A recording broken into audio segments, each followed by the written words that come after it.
भागवत जी कहते हैं कि अपने रसोई में आंवला, हरडे, बहेड़ा, इन तीनों के बाद कोई अच्छी चीज है तो अजवाइन, फिर उसके बाद बोला तो जीरा, फिर उसके बाद बोला तो हींग, और उसके बाद फिर वो बोलते हैं सबसे अच्छी चीज है मेथी का दाना।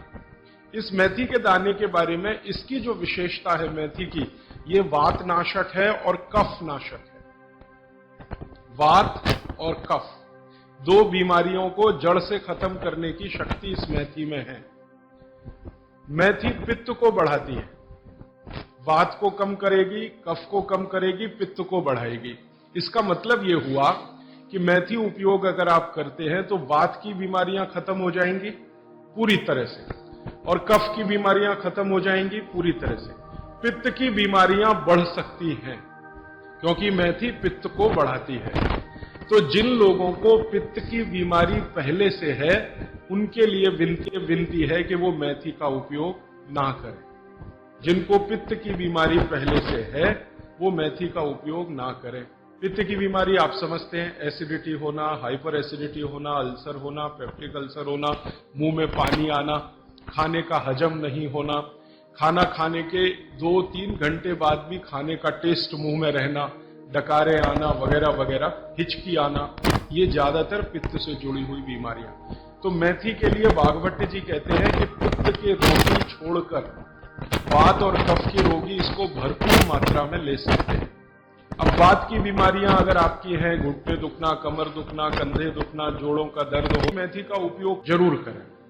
अब आप पूछेंगे जी मेथी का उपयोग करने का तरीका बहुत सरल बताया भागवत जी ने कि रात को 1 गिलास गुनगुने पानी में या गर्म पानी में 1 चम्मच मेथी दाना डाल दें, रात भर उसको रखें, सुबह उठकर मेथी दाने को चबा चबा के खाएं। चबा चबा के खाने का महत्व बहुत है।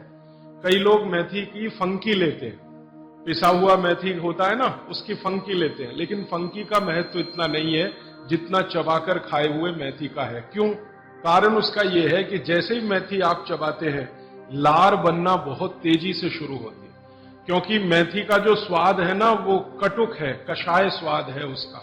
तो उस स्वाद की कोई भी चीज आप चबाएंगे, बहुत तेजी से लार बनेगी, और वो लार मैंने आपको पहले ही बता दिया है, आपके जीवन के लिए बहुत ही महत्वपूर्ण और उपयोगी है।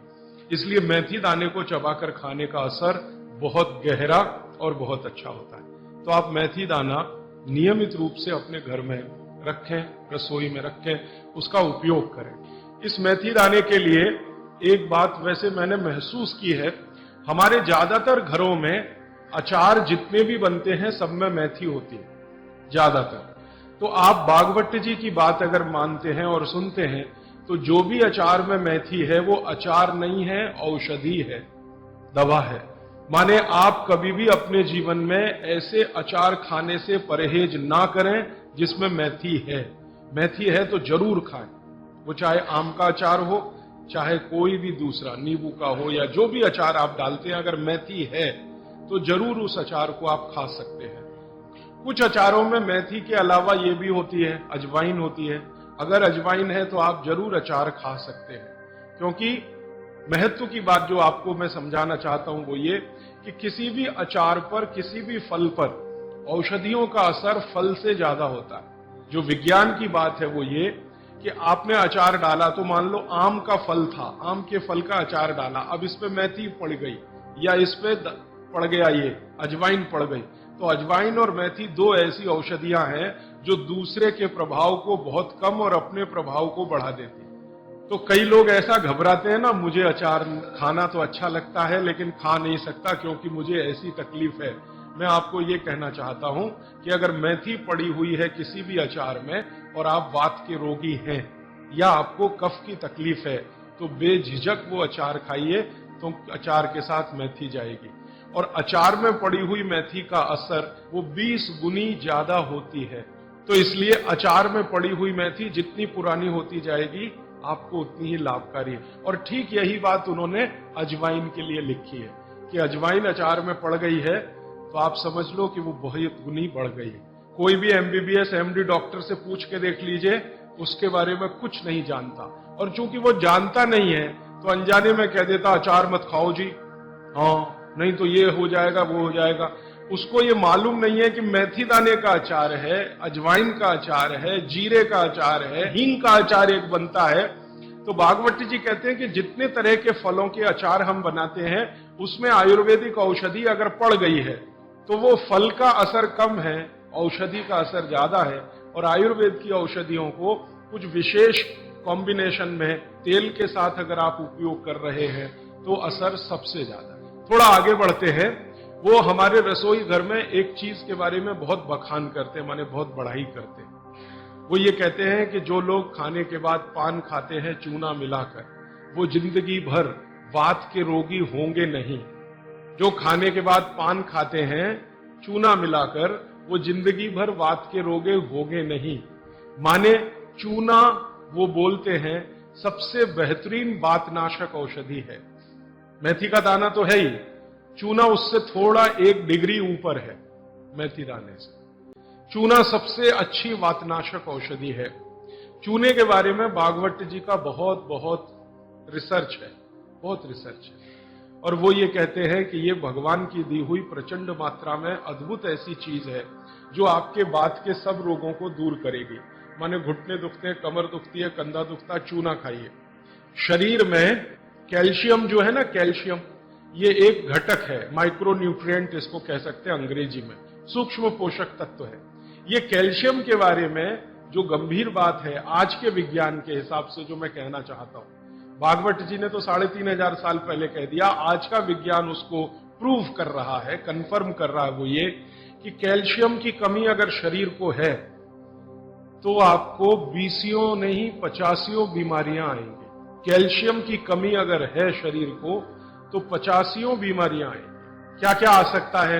हर तरह का दर्द आपको होगा, हर तरह का, मांसपेशियों का दर्द, हड्डियों का दर्द, सब तरह का। हड्डियों की जितनी विकृतियां हैं वो सब कैल्शियम की कमी से आएंगे। हड्डियों के जितने रोग हैं वो सब कैल्शियम की कमी से आएंगे। फिर वो कहते हैं कि रक्त के बहुत सारे रोग कैल्शियम की कमी से आते हैं, रक्त के रोग, खून की बीमारी। फिर वो कहते हैं कि बहुत सारे कफ के रोग कैल्शियम की कमी से आते हैं। तो कैल्शियम कम नहीं होने देना चाहिए। जो विज्ञान आज का कहता है, आधुनिक विज्ञान ये कहता है कि कैल्शियम वो माइक्रो न्यूट्रिएंट है, वो सूक्ष्म पोषक तत्व है जिसके शरीर में रहने पर ही दूसरे सूक्ष्म पोषक तत्व उपयोगी होते हैं। ये 12-15 साल का रिसर्च है, एक वाक्य में मैंने खत्म कर दिया। कैल्शियम की उपस्थिति में ही बाकी सभी सूक्ष्म पोषक तत्व उपयोगी होते हैं। इसका मतलब यह है कि अगर आपको शरीर में विटामिन सी का असर देखना है तो कैल्शियम चाहिए, विटामिन ए का असर देखना है तो कैल्शियम चाहिए, विटामिन बी का असर देखना है तो कैल्शियम चाहिए, अगर विटामिन डी का असर देखना है तो भी कैल्शियम चाहिए, विटामिन के का असर देखना है तो भी कैल्शियम चाहिए, प्रोटीन अच्छे से आपके शरीर को काम में आए तो कैल्शियम चाहिए, कार्बोहाइड्रेट्स ठीक से आपके शरीर को मदद करे तो कैल्शियम चाहिए, फैट्स आपके शरीर में डिसॉल्व होते रहें और जहां जरूरत है वहां लुब्रिकेशन में मदद करते रहे तो कैल्शियम चाहिए। माने समझ लीजिए कि कैल्शियम अगर नहीं है तो शरीर में सब कुछ बीमारियां आने ही वाली हैं। इसलिए कैल्शियम की उपलब्धता शरीर को होनी ही चाहिए।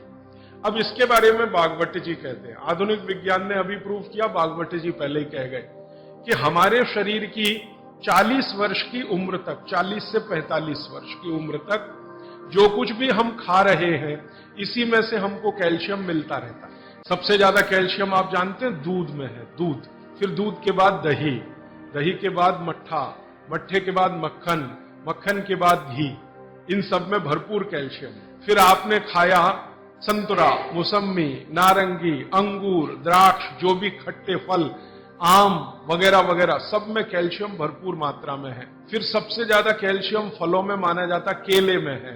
केला भरपूर खाना चाहिए क्योंकि कैल्शियम का सबसे बड़ा भंडार है और आसानी से हजम होता है। तो ऐसे जो फल हैं इनका जो कैल्शियम है ये 40-45 साल तक हमें आसानी से मिलता रहता है, क्योंकि शरीर की जो बायोकेमिस्ट्री है 40-45 साल तक एकदम दुरुस्त और तंदुरुस्त रहती है। जठर अग्नि भी तीव्र रहती है, बाकी सब फंक्शन ठीक है। लेकिन जैसे ही 45 की उम्र खत्म होती है, माताओं को ये बात विशेष रूप से कह रहा हूं, बहनों को, माताओं को, जैसे ही आपकी 45 की उम्र पूरी होती है और आपका मेंसेस साइकिल बंद होता है, मासिक धर्म आपका बंद होता है, उसी समय आपको कैल्शियम हजम होना कम होना शुरू होता है। आप कितना भी ये सब चीजें खाएं, केला भी खाएं, ये भी खाएं, लेकिन कैल्शियम उतना पूर्ति नहीं करता, क्योंकि कैल्शियम को शरीर में डाइजेस्ट कराने वाला जो हार्मोन है वो तभी तक आपको है जब तक आपकी मासिक चक्र की शुरुआत है। मासिक चक्र बंद होते ही ये हार्मोन कम होता है। आप जानते हैं कई हार्मोन्स कम हो जाते हैं, तो कैल्शियम डाइजेस्ट होना बहुत मुश्किल होता है। तब आपको जरूरत पड़ती है कि बाहर से कैल्शियम लें। इसलिए सब माताएं इस बात को ध्यान दें और इसको गांठ बांध लें कि 45 की उम्र होते ही चूना खाएं, क्योंकि अतिरिक्त बाहर से कैल्शियम उसी से मिलेगा। चूना जरूर खाएं आप सबके लिए, और आपको भी है चूना खाएं, क्योंकि आपकी उम्र भी 45 की जब पूरी होगी तो ये जो कैल्शियम है वो आपके लिए पर्याप्त नहीं है जो फलों से और सब्जियों से आ रहा है, कुछ अतिरिक्त चाहिए। और चूंकि बाकी सब माइक्रो न्यूट्रिएंट्स कैल्शियम की उपस्थिति में ही काम आएंगे, इसलिए इस पर ध्यान दीजिए। तो शायद इसलिए इस देश में एक परंपरा विकसित हुई है पान खाने की। ये पान खाने की परंपरा बहुत वैज्ञानिक है, बहुत ही वैज्ञानिक। जिसने भी शुरू की वो बागभट्ट का पक्का चेला रहा होगा, बहुत समझकर उसने ये शुरू की। और ये अद्भुत है। अद्भुत मैं इसलिए कह रहा हूं कि भारत की सब जातियों में उत्तर से दक्षिण, पूरब से पश्चिम ये परंपरा है। कहीं भी चले जाओ, आप सिक्किम में चले जाओ, अरुणाचल में चले जाओ, वो भी पान खाते हैं। और आप धुर दक्षिण में आ जाओ तो यहां भी है, उत्तर में चले जाओ, कहीं भी चले जाओ। तो ये पान खाना भारतीय सभ्यता का एक बहुत महत्वपूर्ण अंग है जो स्वास्थ्य से जुड़ा हुआ है। बस ध्यान इतना ही रखिए कि पान जो है चूने का ही खाना है। पान जो है चूने का ही खाना है। पान कभी भी कत्थे वाला ना खाएं, क्योंकि कत्था आपके लिए उतना उपयोगी नहीं है। कत्था स्वाद के लिए आप उपयोग करते हैं, चूना औषधि के लिए उपयोग करते हैं।